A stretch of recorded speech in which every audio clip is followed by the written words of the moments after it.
السلام على الحسين. وقت امتحان آتا، حسین کی فوج کا کوئی سپاہی ٹوٹ کر یزید کے لشکر میں چلا جائے، سمجھ میں آتی ہے بات. بھوک سے ہر آدمی گھبراتا ہے، پیاس سے ہر آدمی گھبراتا ہے، قید و بند سے ہر آدمی گھبراتا ہے، گھر والوں کی توہین اور اسیری سے ہر آدمی گھبراتا، جان دینے سے ہر آدمی گھبراتا، اور اولاد کا لاشا اٹھانے کا تو تصور بوڑھا باپ کر ہی نہیں سکتا. اگر کوئی ایسا نظر آتا جو شب عاشور یا روز عاشور حسین کو چھوڑ کے یزید سے مل جاتا، پھر بھی سمجھ میں آتی ہے اس کی مجبوری. لیکن ذرا حر کو دیکھیں، کتنی بڑی اصل قربانی یہ ہے. تیر و تلوار اتنا بڑا مسئلہ نہیں ہے، دنیا کی ہر دولت اس کے پاس ہے، اور کربلا سے جائے گا تو مالا مال کر دیا جائے گا. جب عمر سعد عاشور کے دن پہلا تیر چلا کے کہہ رہا، اے میرے فوج والوں، یزید کے سامنے گواہی دینا، پہلا تیر میں نے چلایا، تو ہر تو عمر سعد سے بھی زیادہ یہ دعویٰ کرنے کا حق رکھتا. حسین تو کربلا لے کر ہی میں آیا، میں نہ ہوتا تو حسین پتہ نہیں کہاں سے کہاں چلے جاتے. ابن زیاد یا یزید کا لشکر ان کو ڈھونڈ میں لے کر آیا. اتنا انعام مل سکتا. فوج کا سردار ہے، کوفے کے با اثر خاندانوں میں شامل ہے، دنیا کی ہر دولت اس کے پاس، سب کو ٹھکرا رہا. یہاں کھانے اور پانی کی ہر نعمت موجود ہے، وہاں جا کے فاقے کرنا. نعمتوں کو چھوڑ کے فاقے کرنے جا رہا ہے، ایسے بہت کم ملے. اتنے بڑے عہدے پر فائز ہے، عہدہ چھوڑ کر قید ہونے یا شہید ہونے جا رہا. یہ ہے وہ جہاد بالنفس جو امام خمینی کی 40 حدیث کی پہلی حدیث. تیر و تلوار کا سامنا کرنا آسان ہے، وہ چھوٹا جہاد ہوتا. ان ترغیبات دنیا، یہ جو دنیا کی کشش ہوتی ہے، الناس عبید الدنیا، اور نے بتایا نہیں، تبھی آقا نے کہا تھا انت حر فی الدنیا والآخرہ. آئے حر، تیری ماں نے تیرا نام صحیح رکھا، حر کے معنی آزاد. حر کا اپوزٹ ہے عبد، غلام.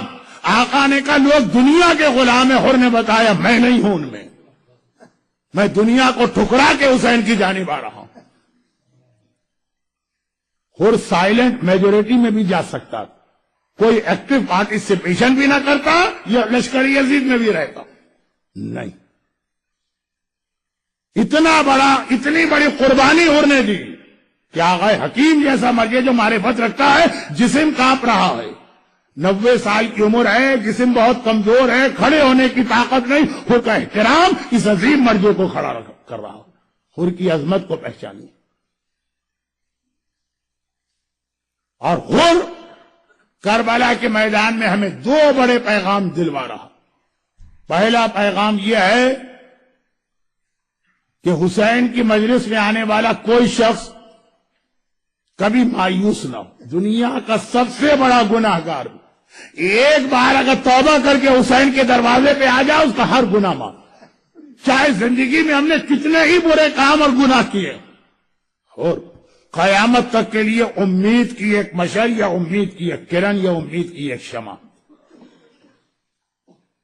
ہم نے تو عام زندگی کے اندر گناہ کیے ہوں گے، اور تو وہ ہے جس نے سب سے پہلے زینب کبریٰ کو رلایا. یہی تو جملہ ہے نا کہ ایک قافلہ، مسافروں کا قافلہ ہے، وہ شہر کوفہ کی جانب جا رہا، اس کو بیچ میں روکا جاتا، اور روکا بھی اس طرح جاتا ہے فرزند رسول، اب آپ یہاں سے اپنی مرضی سے آگے نہیں جائیں. جیسے ہی حر نے آقا حسین کے گھوڑے کی لگام پہ ہاتھ ڈالا، باقی تو لوگ ابھی سمجھ بھی نہ پائے کیا ہو رہا ہے. زینب کی محمل سے زینب کے رونے کی آواز آنے لگی. زینب عالمہ غیر معلمہ، زینب کو کربلا کے واقعے کی ساری تفصیلات بچپن میں بتا دی گئی ہیں. زینب کو اس کے بابا نے یہ بھی بتایا تھا کہ جب یہ قافلہ رکے گا بس سمجھنا وہیں سے کربلا شروع ہوگا. زینب کو رلانے والی شخصیت کا نام حر، حسین کے قافلے کو روکنے والے کا نام حر، اس قافلے کو کربلا پہنچانے والے کا نام حر. جیسا کہ کہا جاتا ہے کہ شروع میں خیمے دریا کے قریب لگائے گئے، روکنے والے کا نام حر.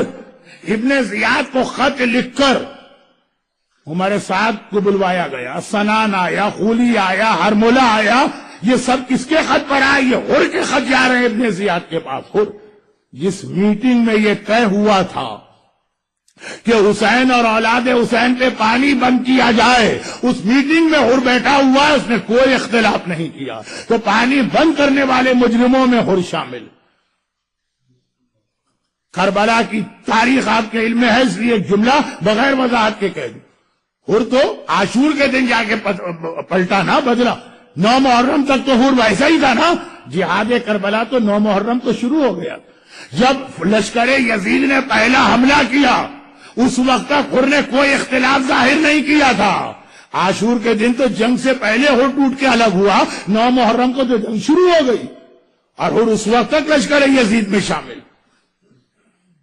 تبھی تو بعض علماء کہتے ہیں کہ ایک رات کی مہلت آقا نے اس لیے بھی مانگی کہ ابھی میرا ایک سپاہی کم ہے، انتظار کرنا ہے کہ وہ میرے پاس پہنچ جائے۔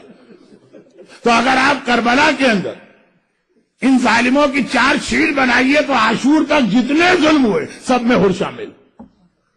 اگر ایک بار اپنی غلطی کو مانتا ہے تو کائنات کا سب سے بڑا گناہگار اس طرح سے معاف کر دیا جاتا ہے کہ آقا حکیم جیسا مرجع اس کے احترام میں کھڑے کھڑے زیارت پڑ رہا۔ تو ہم اور آپ تو کتنے ہی گناہ کر لیں، یہ عزاداری امام، یہ مجلس عزا ایک رحمت کا کھلا ہوا راستہ اور دروازہ ہمارے پاس ہے، وہ ہر کی طرح اپنی غلطی مانے۔ اور ہر نے یہ بھی بتا دی کہ زبان کے چٹخارے والا اسلام میرے پاس نہیں ہے، اس کے لیے میں ہر قربانی دینے کو تیار۔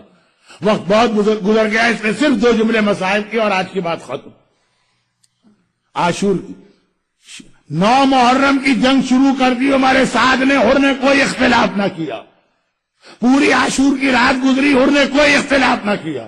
ہاں، فجر کی نماز کے بعد صرف اتنا آ کے کہتا ہے، اے عمر سعد، کیا جنگ کے ٹل جانے کا کوئی امکان ہے؟ اور عمر سعد نے کہا کہ نہیں، کوئی امکان نہیں، آج کے دن کے لیے تو ہم تڑپ رہے ہیں، ہمیں انعام ملے۔ اور یہ سننا تھا کہ ایک مرتبہ ہو اپنے خیمے میں آتا ہے، واقعات آپ کے سنے تو میں بہت ہی مختصر صرف 2 جملے مسائل۔ اور ایک بار اپنے ساتھی سے کہا کہ اب میں جا رہا ہوں حسین کے پاس۔ ساتھی نے کہا بے وقوف بن رہے، اب جا رہے ہیں؟ یہاں سے بھی دھکارے جاؤ گے ہمارے ساتھ، اور حسین بھی تمہیں قبول نہیں کریں گے۔ تم جیسے خطا کار اور گناہ گار کو کون قبول کرے گا؟ وہاں بھی قبول نہ کیا جائے گا، یہاں سے بھی نکل جاؤ گے۔ کہا کہ نہیں، میں ایسے کے دروازے پہ جا رہا ہوں کہ مجھے یقین کامل ہے کہ سب مجھے رد کر سکتے ہیں، وہ دروازہ میرے لیے کبھی بند نہ ہوگا۔ ہر کے دوست نے یقین کے ساتھ کہا کہ تمہارا خیال غلط، جاؤ جا کے دیکھو کس طرح سے تمہیں وہاں سزا ملتی ہے۔ اور ہر پوری حسین کی رحمت پر بھروسہ کرتے ہوئے چلا۔ اب دیکھیں دونوں فوجیں کھڑی ہیں، درمیان میں کھلا میدان۔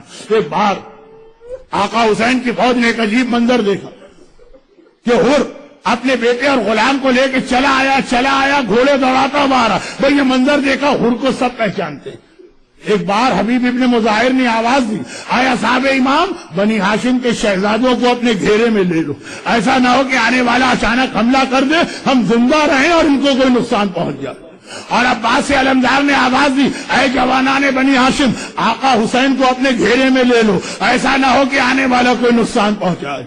اے حبیب ابن مظاہر، کتنا خیال ہے تمہیں بنی ہاشم کے شہزادوں کا، مگر تھوڑی دیر گزرے گی، کسی کے کلیجے میں برچھی کا پھل اترے گا، کسی کا بدن گھول اور تلے ٹکڑے ٹکڑے ہوگا، کسی کے گلے میں 3 بھال کا تیر بے وست ہوگا۔ اور اے بنی ہاشم کے شہزادوں، کتنا خیال ہے آقا حسین کا، اور تھوڑی دیر گزرے گی، آقا تمہیں کو مخاطب کر کے کہیں گے، حل من ناصر ینصرنا، ارے ہے کوئی میری مدد کرنے والا جو مدد کو آئے۔ مگر ہر گھوڑا دوڑاتا دوڑاتا قریب نہ آیا، ایک ڈسٹنس پہ جا کے گھوڑا روکا، پہلے اپنی سواری سے اترا، اس کے بعد اور کچھ تو تھا نہیں، جیب سے رومال نکال کے اپنے ہاتھوں کو باندھا اور وہیں رک کے آواز دیتا ہے، اے رحمت للعالمین کے بیٹے، کیا کائنات کا سب سے بڑا گناہگار تیری بارگاہ میں آ سکتا؟ بھائی اتنا سننا ہے، حسین نے آواز دی عباس اپنی فوج کو روکو، حبیب ابن مظاہر اپنے ساتھیوں کو روکو، میرا مہمان آ رہا ہے، اپنے مہمان کے استقبال کے لیے میں جا رہا ہوں۔ آقا حسین کسی کو بھیجا نہیں کہ لے کر آؤ، آقا خود چلے ہر کے قریب پہنچے، اور ہر اتنا بے چین تھا کہ آقا کے گھوڑے سے اترنے کا انتظار بھی نہ کیا۔ حسین کا پاؤں اپنی رکاب گھوڑے کی رکاب میں ہے، وہیں پہ حسین کے پیر پہ اپنا سر رکھ دیا۔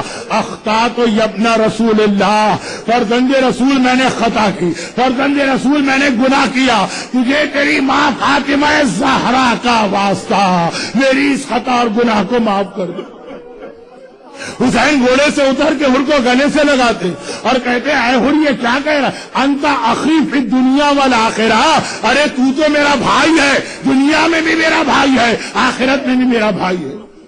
میرے ایک استاد ایک جملہ مصائب میں پڑھتے، یہ جملہ سنا، سارا لشکر حسین اپنی سواریوں سے اتر آیا، ارے حسین کا بھائی زمین پہ پیدل کھڑا ہو اور ہم سواری پہ بیٹھے رہے، بڑا شاندار استقبال ہوا۔